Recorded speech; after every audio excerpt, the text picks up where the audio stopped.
viewers, welcome to Macro and Market Moves at Emkay Global. Last 1 years have been difficult for the Indian markets, where emerging markets giving almost a return in double digits and Indian markets remaining flat. We are broadly kind of settled in terms of our earnings performance and relatively cheaper to the valuations compared to the emerging market now. Today we have our CEO, Mr. Nirav Seth, and we would like to discuss his thoughts on such predictions for the market and his views going forward from here. Hi Nirav, hope you're doing well. Yeah, very well. Thank you, Deepa. Yeah, please tell me, do you also on the same side of the camp that India is now consensus trade and we can now see, as the earnings have bottomed out, we can now see a growth coming up from here? So I'm not very sure. We can make a case that earnings have bottomed out. Whether we can get very bullish in terms of trajectory and the pace of acceleration, I'm not very sure. And when I talk about this, I'm largely referring to the large cap sectors, or let's say Nifty. Right. There are obviously, India is a very diverse market. You got 4,000, 5,000 companies, and therefore there will always be sectors, themes, and stuff like that. Bottom up ideas do remain. So my personal view is that you broadly spent last 1 year in a flattish environment. Earnings picked up by 7-8%. So you got derated. Right. Globally, markets are on a tear. Some of the indices are up 60-70%. So our relative valuation to global averages at all time, the discount has become very, very high. So that's a good part on a relative basis. But India, if you think that India is going to be relative trade, then maybe you'll have a 5% move. But if you think that you want to take bet on India structurally, then you need far more levers for growth. Right. I am not very sure that we've got all those levers decked up so far. We have been seeing thrust coming in from the central bank, government policies through tax cuts, both direct and indirects. You don't think these are sufficient enough to really propel the economy forward from here?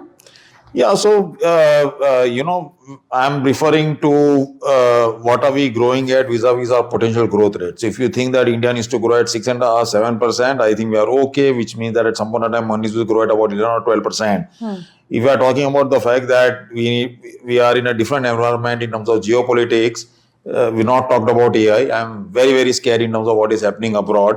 We are just not there, right? And as a matter of fact, we are not participating in terms of what is happening globally. While if it actually plays out the way people want it to, then you are actually on the wrong side of the trade, in a sense that will take a lot of negative impact of what happens abroad. Which we already see in the flows happening, that we have more flows where you have these AI players like Taiwan or Korea compared to India. Absolutely. So their flows is still, the flow sits on top of the fundamentals. I'm worried about, let's say, for example, if we know about this self-coding by AI models and stuff like that, and which is primarily why I'm fairly bearish on IT sector. But the second derivative impact, assuming that we don't see significant employment pick up, then what happens to real estate and commercial real estate and stuff like that, right? So it is about the fundamentals getting impacted because what is happening of AI. Forget about the fact that we don't have anyone that sort of benefits from. The absolutely map, right. So I think, which is very strange. You would want very large corporates, very large conglomerates with billions of dollars to be by now making some serious efforts. Right. We are not seeing anything of those movements. So, this is different. At least that is my view. And I think somewhere, we are in this self-professed, thought that, oh, there's a bubble over there, and the bubble crashed, the money will come back to India. We may argue about the valuations, that, maybe the valuations are ahead of the story. But AI is very, very serious. And some billions and billions of dollars are going into it. And who the hell is to say that, you'll not have an AGI movement or stuff like that. And there are brilliant minds working over there. So I'm skeptical about the fact that India, we are not taking this seriously, and it can have implications.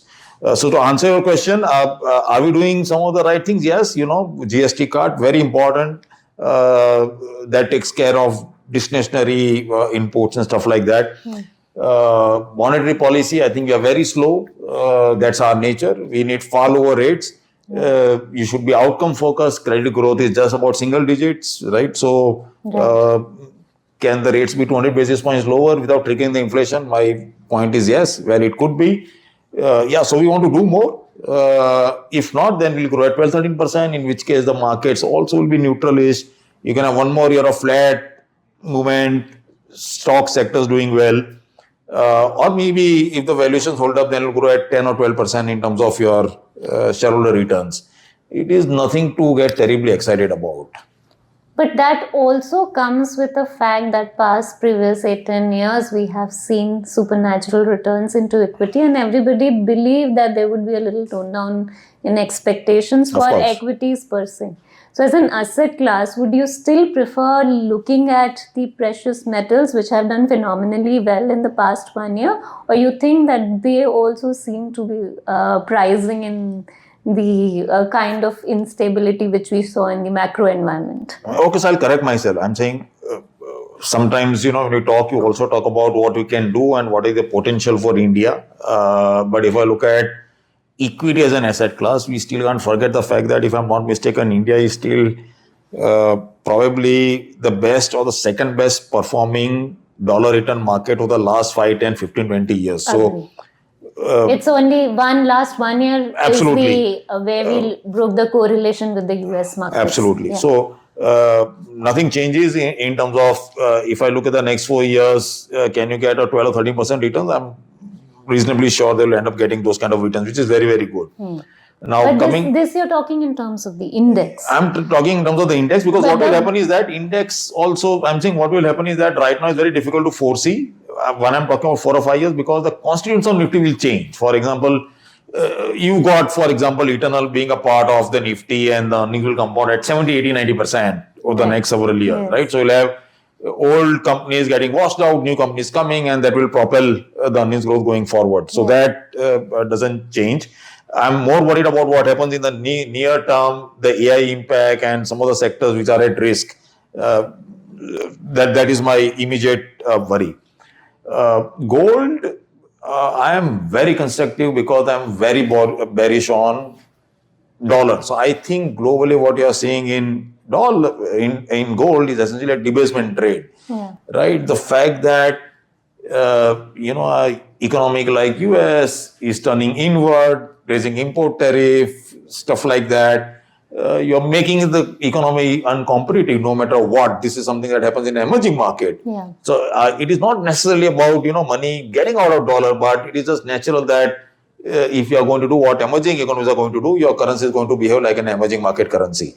So that's a big trade, right? And should continue over the longer term. Absolutely, which doesn't mean that you go and buy gold today, but now it is structurally it looks more positive. You need to have, absolutely, you need to have. It should carry 5 to 10%. Absolutely. So it is a relevant diversification. India, anyway, I think, and that's positive if you want to think about it. India sits on tons of gold in terms of household savings. Right. There's a wealth effect, certainly, and hopefully that should also play out. Which could play down into better consumption patterns. Absolutely. As usual, India has been a consumer's market rather than an export market. Absolutely.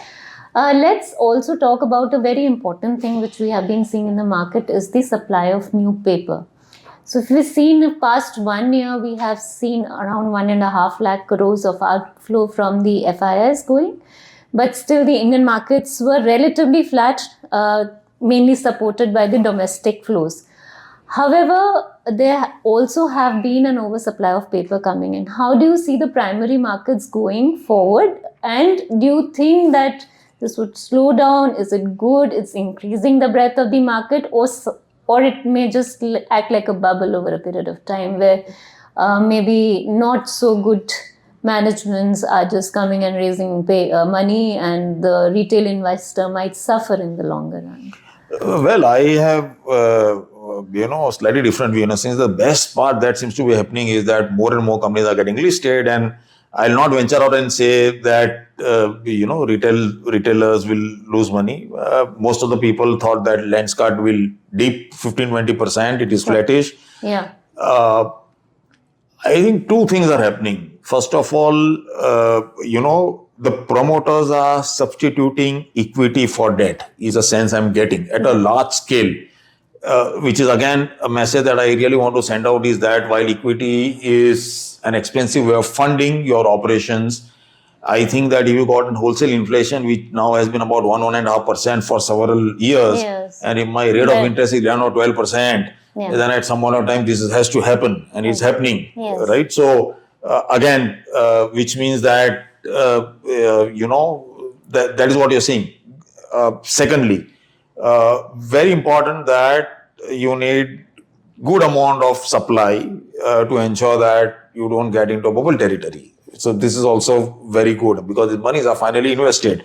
And I don't care if promoters are taking money out and if it's an OFS, because that money gets rolled back into economy in some form, right? So this is a good churn that is happening. However, it's curbing a part of your liquidity, the flows which could have come to the markets other way.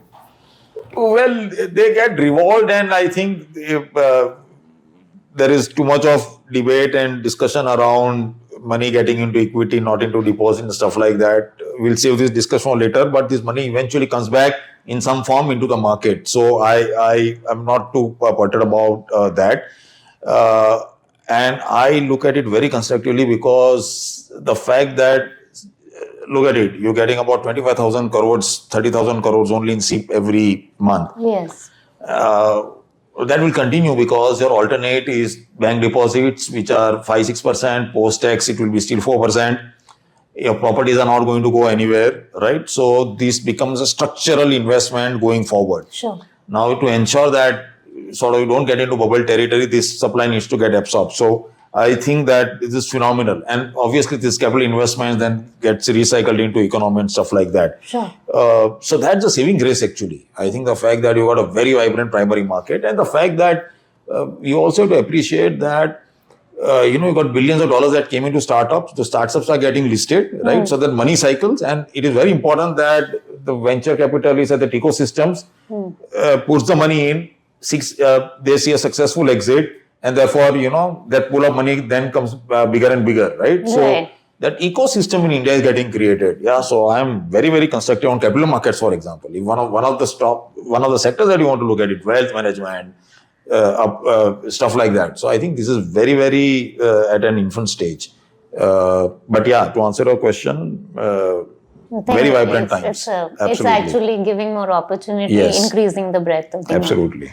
Let's come back to currency again. And as you mentioned at the beginning of the conversation, that central bank in India has been more cautious compared to what it should have been, and you expect a more rate cut.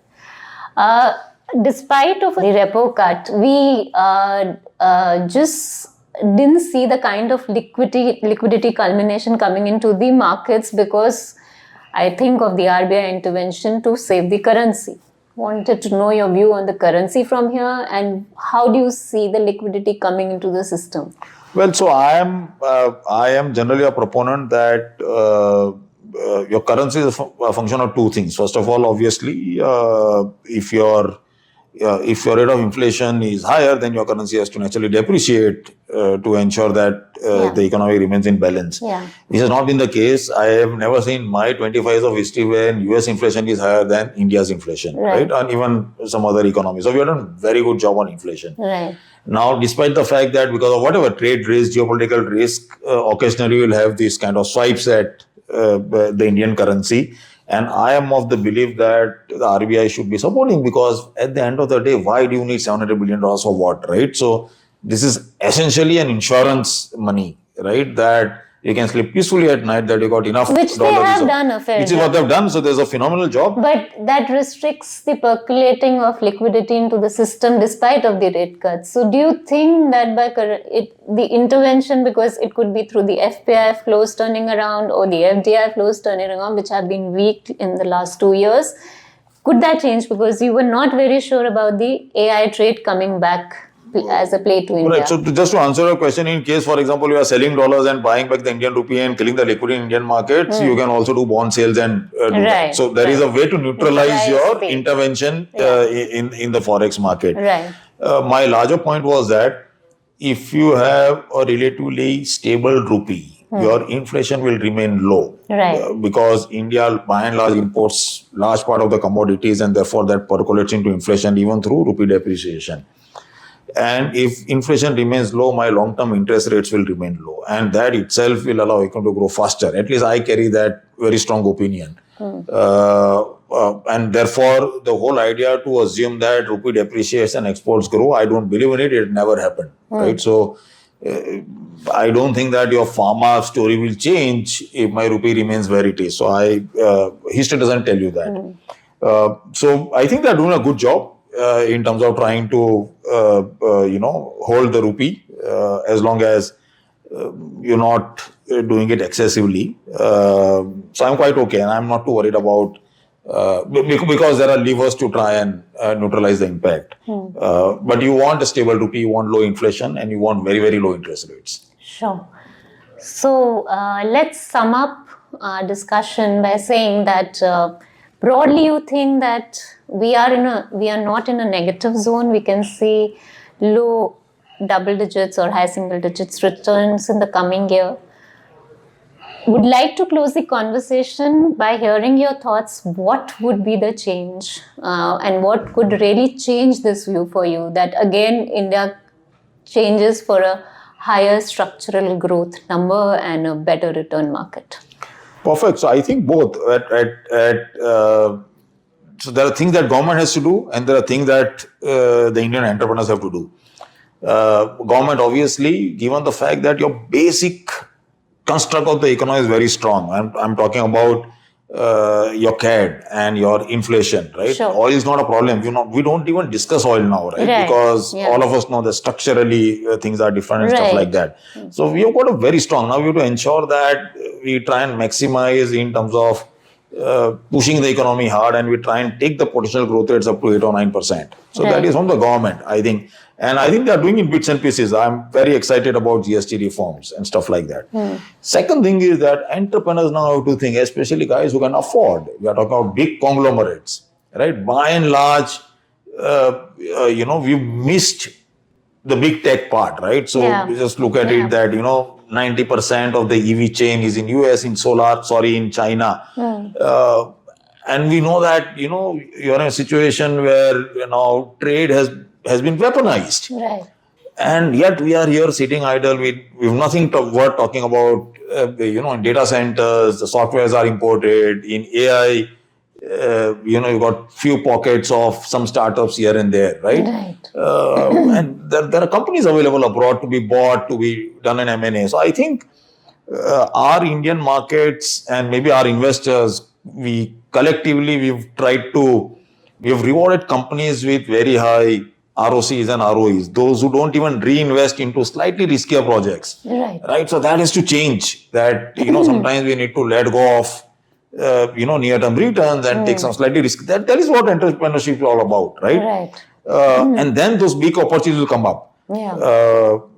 So let's see whether those things happen or not. And I'm especially more worried now, like I said, because I am certainly worried about what AI can do in the next several years. Sure.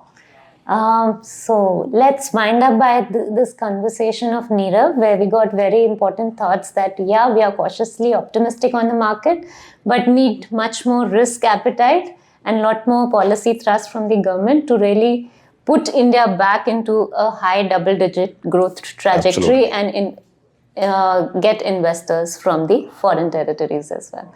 Thank you, Nirav. That was a very informative conversation. Thank you. Thank you, viewers. Hope you enjoyed our conversation. Do let us know if you have any questions. You can write to us. Thank you.